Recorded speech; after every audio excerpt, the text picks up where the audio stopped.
Hello friends, आज मैं gene पियाजे का सिद्धांत आप लोगों के लिए लेके आई हूँ। पियाजे का संज्ञानात्मक विकास का सिद्धांत बहुत ही महत्वपूर्ण है आपके एग्जाम के लिए। पियाजे का काल था, समय था 1896 से लेकर 1980, 1896 से 1980। डॉक्टर जीन पियाजे जो थे वो स्विट्जरलैंड के मनोवैज्ञानिक थे, स्विस मनोवैज्ञानिक। वैसे तो वो एक प्राणी विज्ञान के ज्ञाता थे, लेकिन उनकी ये थ्योरी उनको मनोविज्ञान में बहुत नाम दी।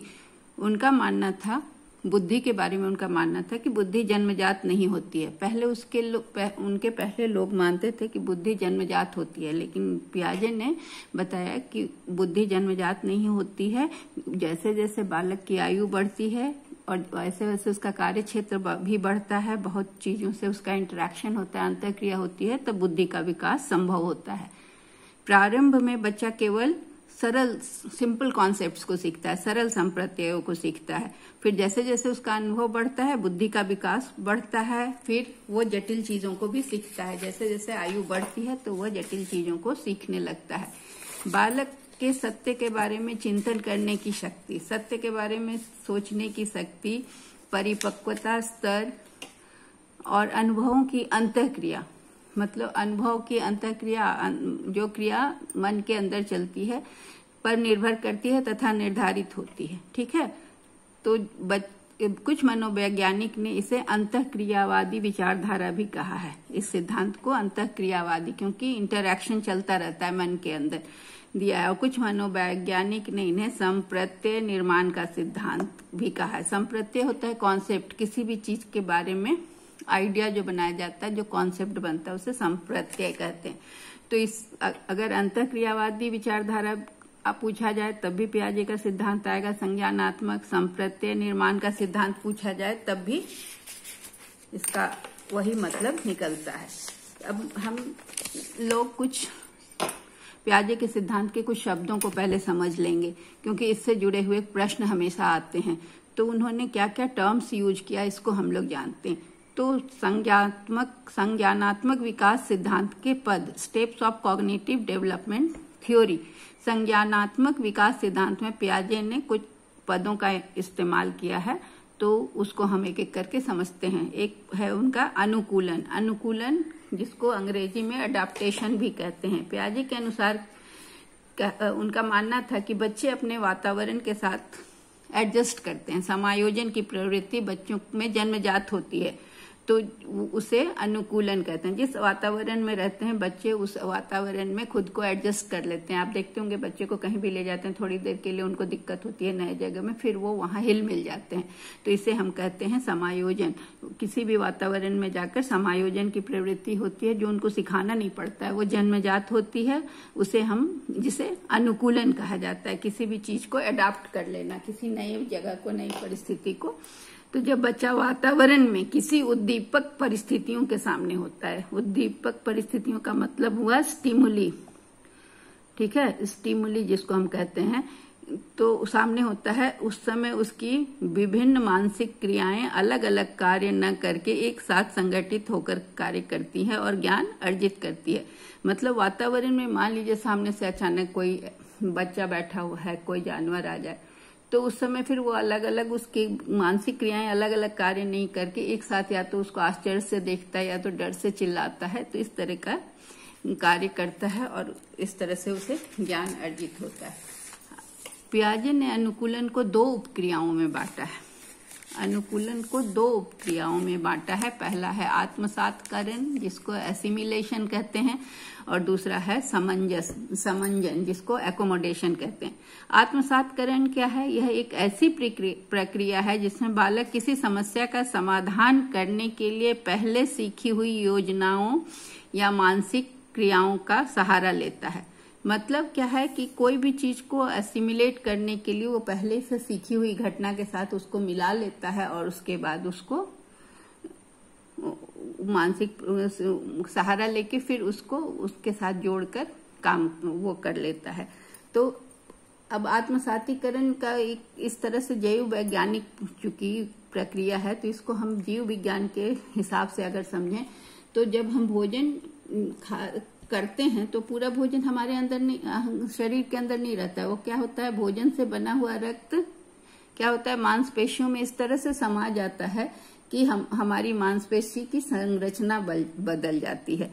मतलब वो रक्त बनकर हमारे अंदर समा जाता है। तो एसिमिलेशन में भी बालक क्या करता है कि वो कोई भी चीज जो पहले से सीखा हुआ होता है उसके साथ समायोजन करके फिर वो उसको आत्मसात करता है, उसके मेमोरी में सेव हो जाता है। उसके बाद फिर उसके साथ वो एसिमिलेट करता है। जैसे मान लो कि वो डॉग, कुत्ता उसको दिखाया गया और वो जानता है कि ये इस तरह का एनिमल डॉग होता है, तो वो क्या करता है कि जब दोबारा डॉग देखता है तो वो एसिमिलेट करता है पहले से जो उसके ज्ञान में, मानसिक प्रक्रिया में बैठा हुआ है कि ये डॉग है, उसके साथ एसिमिलेट करता है। तो वो किसी भी जाति प्रजाति का डॉग हो, वो उसके साथ उसको एसिमिलेट कर समझ जाता है कि ये डॉग है। समंजन क्या है, समंजन को हम एकोमोडेशन भी कहते हैं। तो समंजन में क्या होता है कि वो पूर्व अनुभव की पृष्ठभूमि में नवीन अनुभव का आत्मीकरण करता है। इसमें तो डॉग को देख के सब तरह का डॉग को समझ रहा है आत्मसातकरण में। और समंजन में क्या कर रहा है कि वो डॉग जानता है कि डॉग एक एनिमल है, कुत्ता को देखकर वो समझता है। तो वो पूर्व अनुभव की पृष्ठभूमि, डॉग की पृष्ठभूमि में नवीन अनुभव का आत्मीकरण, मतलब कि वो डॉग देखा, फिर उसको दूसरा एनिमल दिखा के कहा गया कि ये गाय है, ये काऊ है। तो वो क्या करता है कि चूंकि उसको डॉग याद है तो वो फिर नया जो काऊ को है वो याद कर लेता है। वातावरण से ज्ञान प्राप्त करने में बालक के पूर्व अनुभव सहायक होते हैं। यहाँ पर उसको उसका जो पूर्व अनुभव है डॉग के बारे में वो सहायता करता है कि ऐसा डॉग जो होता है, डॉग से ये अलग शेप का है, अलग ये है इसका बनावट, तो ये काऊ है। तो वो काऊ को भी सीख लेता है। तो इसको कहते हैं एकोमोडेट कर लेता है अपने नॉलेज में, काऊ को भी समंजन कर लेता है पहले के डॉग के नॉलेज के साथ। ठीक है, ये दोनों चीज क्लियर हो गया। फिर आता है संज्ञानात्मक संरचना, जिसको कॉग्निटिव स्ट्रक्चर भी कहते हैं। पियाजे के अनुसार संज्ञानात्मक संरचना का मतलब ये होता है कि बालक का मानसिक संगठन, मानसिक संगठन में क्या क्या चीजें आती हैं। तो सारी क्रियाएं आती हैं जिसमें बुद्धि से जुड़ी होती हैं। तो उसमें प्रत्यक्षीकरण, प्रत्यक्षीकरण का मतलब होता है पहचानना। किसी भी चीज को, नई चीज को दिखाया जाए तो उसका प्रत्यक्षीकरण मतलब उसकी पहचान। फिर स्मृति, याद, चिंतन, सोच, तर्क सभी संगठित होकर कार्य करते हैं। तो संज्ञानात्मक मतलब ज्ञानात्मक, ज्ञान से जुड़ा हुआ कॉग्निटिव स्ट्रक्चर में बालक का मानसिक संगठन में जितनी भी बुद्धि से जुड़ी क्रियाएं हैं, चाहे वो प्रत्यक्षीकरण हो, स्मृति हो, चिंतन हो, तर्क हो, सब एक साथ मिलकर कार्य करते हैं। तो व्यक्ति को वातावरण के साथ प्रत्यक्षीकरण करता है, मतलब पहचानता है। व्यक्ति वातावरण के तत्वों से प्रत्यक्षीकरण करता है, मतलब वातावरण में आसपास जो भी चीजें दिखती है उससे पहचानता है, पहचान करता है। प्रत्यक्षीकरण मतलब पहचानता है, प्रतीकों की सहायता से उन्हें समझने की कोशिश करता है। ठीक है, जो चीज है दिख रहा है उसको समझ रहा है, और नहीं तो कोई प्रतीक दिखाया गया खिलौने के रूप में, उसको फिर वो समझने की कोशिश करता है और संबंधित वस्तु या व्यक्ति के बारे में अमूर्त चिंतन करता है। प्रतीक से दिखा दिया गया कि ये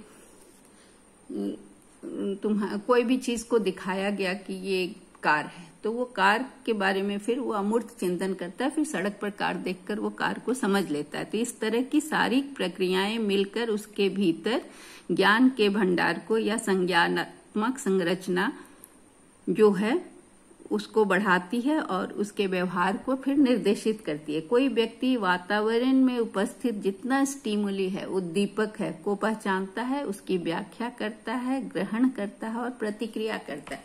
तो उद्दीपक क्या होता है, जो उसको जानने के लिए बाध्य करता है या प्रेरित करता है। तो उनको पहचान कर फिर उसकी व्याख्या करता है, ग्रहण करता है, तब प्रतिक्रिया करता है। ठीक है, तो उसके बाद है मानसिक संक्रियता, मेंटल ऑपरेशन। बालक द्वारा समस्या समाधान के लिए जो चिंतन किया जाता है उसको मानसिक संक्रिया कहते हैं। बालक को कोई चीज समाधान करना है, कोई समस्या का, तो उसके लिए वो मानसिक चिंतन करता है, जिसे मेंटल ऑपरेशन या मानसिक संक्रिया कहते हैं। स्कीमा। अब स्कीमा क्या है? एक ऐसी स्कीमा भी एक मानसिक संरचना है जिसका सामान्यीकरण किया जा सके, वह स्कीमा होता है। सामान्यीकरण करने का मतलब कि कोई भी चीज उसको अगर दिखाया गया, उसके मन जो उसकी मतलब अगर कोई बच्चा है और उसको एक चीज पहले दिखा दिया गया, जैसे अभी हमने डॉग का उदाहरण लिया, फिर से वही उदाहरण ले रही हूँ कि डॉग दिखा दिया गया और उसके बाद जितनी तरह के डॉग को वो देखेगा तो वो समझेगा कि ये डॉग है, मतलब बच्चा उसको पहचान लेता है। तो वो क्या करता है कि इस तरह का जो भी एनिमल दिखेगा उसको जनरलाइज कर देता है, सामान्यीकरण कर देता है कि यह कुत्ता है। गाय की पूरी प्रजाति को देखकर बैल को भी सामान्यीकरण कर देगा कि वह काऊ है। तो यह एक ऐसी मानसिक संरचना, स्कीमा का यही मतलब हुआ।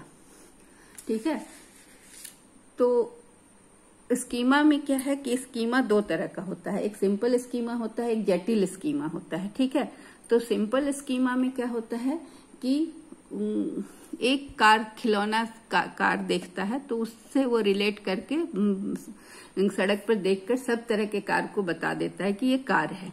ठीक है, और जटिल स्कीमा क्या होगा कि स्काई में बहुत सारे तारे दिख रहे हैं, मून है, तो वो जटिल स्कीमा होगा, वो उसको नहीं रिलेट करके बता नहीं सकता है कि स्काई कैसे बना है। ठीक है, तो वो उसके लिए जटिल होगा।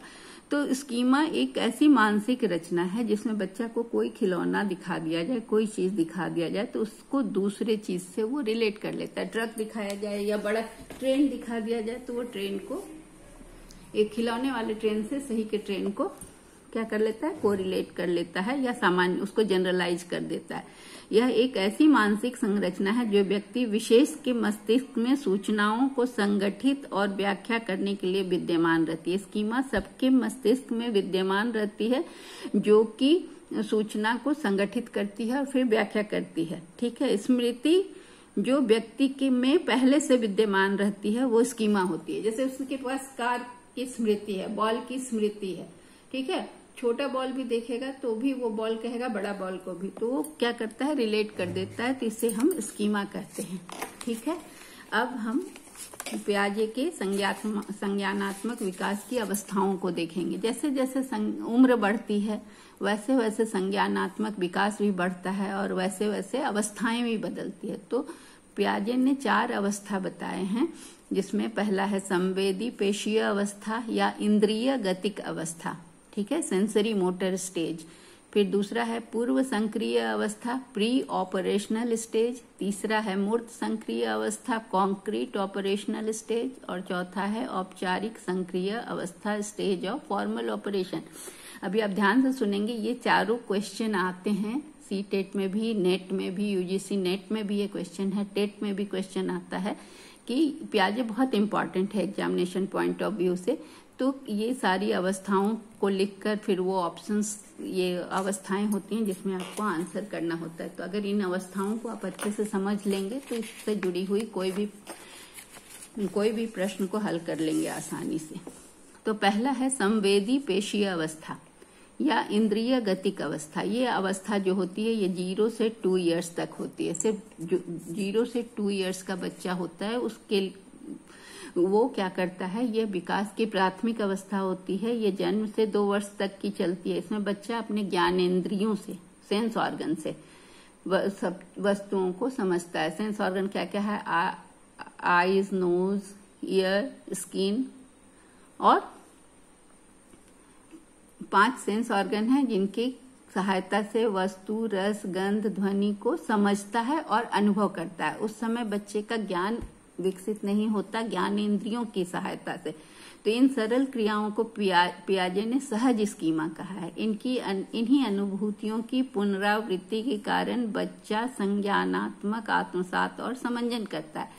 जैसे ये इस सहज स्कीमा कहाँ से होता है, तो बच्चे के सेंस ऑर्गन से बच्चा समझता है और जब दोबारा वो घटना फिर घटती है तब उसको वो आत्मसात करता है और उसको समंजन करता है। ठीक है, आत्मसात करने का क्या मतलब बताया था हमने, बताया था आपको ना कि आत्मसात करने में पहले से सीखी हुई योजनाओं को किसी समस्या के समाधान करने के लिए वो पहले से सीखी हुई योजनाओं का सहारा लेता है। और समंजन का अर्थ है कि पूर्व अनुभवों के आधार पर फिर नए अनुभवों से ज्ञान प्राप्त करना या नए अनुभव को आत्मीकरण या आत्मसात करता है। ठीक है, तो आत्मसात करने में हमने क्या उदाहरण दिया था कि पहला देखा डॉग को और फिर उसको एसिमिलेट किया।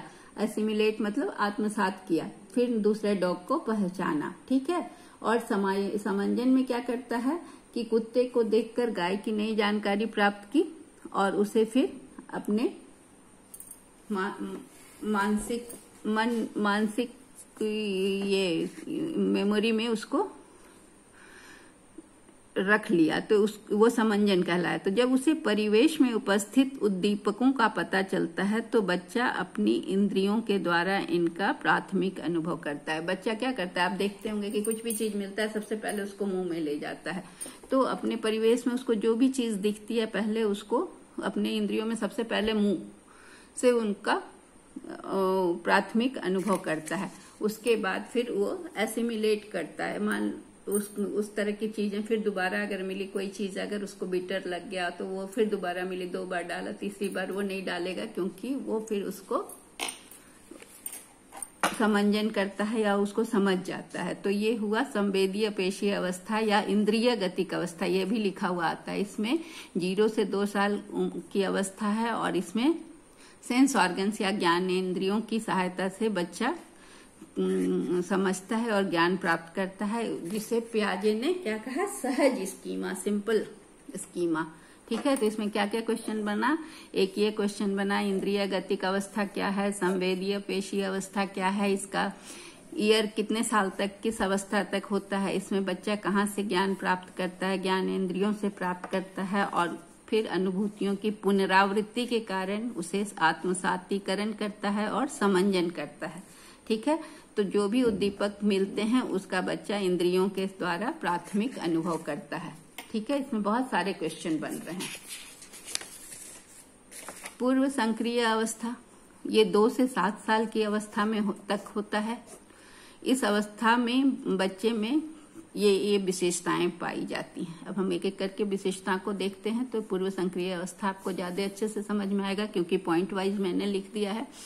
बच्चे क्या करते हैं, सबसे पहले अपने आसपास की वस्तुओं, प्राणियों और शब्दों में संबंध स्थापित करना सीख जाते हैं।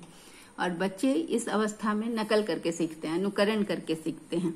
4 वर्ष तक बच्चे जो होते हैं ना, निर्जीव वस्तु को भी सजीव समझते हैं। उनको खिलौने का भी कोई चीज से डराया जाए तो उसे सच समझकर डरते हैं। बच्चे समझते हैं कि सारी दुनिया उनके इर्द गिर्द है, मतलब वो जो कह रहे हैं वही सही है। बच्चे अब जिद्दी होते हैं, अपनी बात मनवाते हैं और सब चाहते हैं कि सब लोग उनको अटेंशन दे।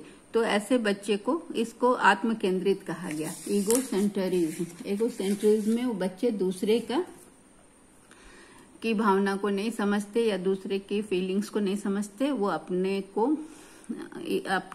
को आत्म केंद्रित होते हैं, खुद को सबसे इम्पोर्टेंट समझते हैं। बच्चे भाषा सीखते हैं इस अवस्था में और चिंतन करना शुरू करते हैं। वो मूर्त प्रत्यय के साथ अमूर्त प्रत्यय का भी निर्माण करने लगते हैं। मतलब कॉन्क्रीट चीज को देखकर फिर एब्स्ट्रैक्ट भी वो सोचने लगते हैं। जो भी कोई चीजें उन्हें दिख रही हैं कॉन्क्रीट, उसके साथ वो अमूर्त प्रत्यय मतलब एब्स्ट्रैक्ट चीज का निर्माण सोचने लगते हैं। जैसे वो ट्रायंगल, उनको अगर पढ़ाया जाए तो वो ट्रायंगल का शेप इमेजिन भी करना सीख जाते हैं।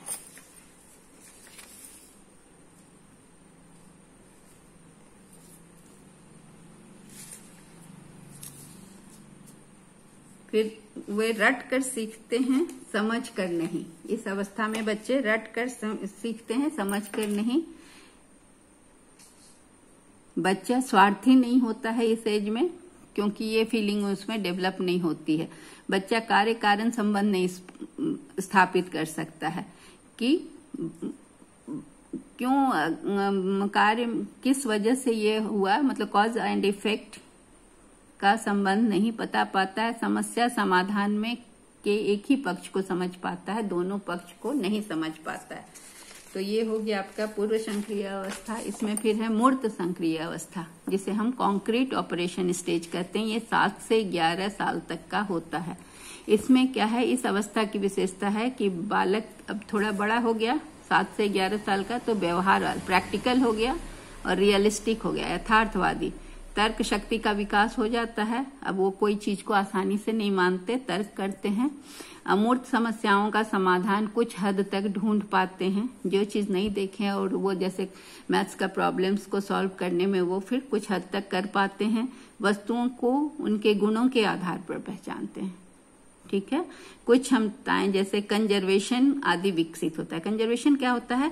कंजर्वेशन में क्या होता है कि जैसे पियाजे ने ही उदाहरण दिया कि 2 ग्लास में पानी रखा हुआ है और अगर ग्लास का शेप बदल दिया जाए तो मान लो कि चौड़े ग्लास में पानी रखा है और फिर पतले ग्लास में 1 ग्लास का पानी डाल दिया गया और 1 ग्लास चौड़े में, तो बच्चे को अगर पूछा जाए तो इसके पहले वाली अवस्था में अगर बच्चे होंगे तो बोलेंगे पतले वाले ग्लास में पानी ज्यादा है।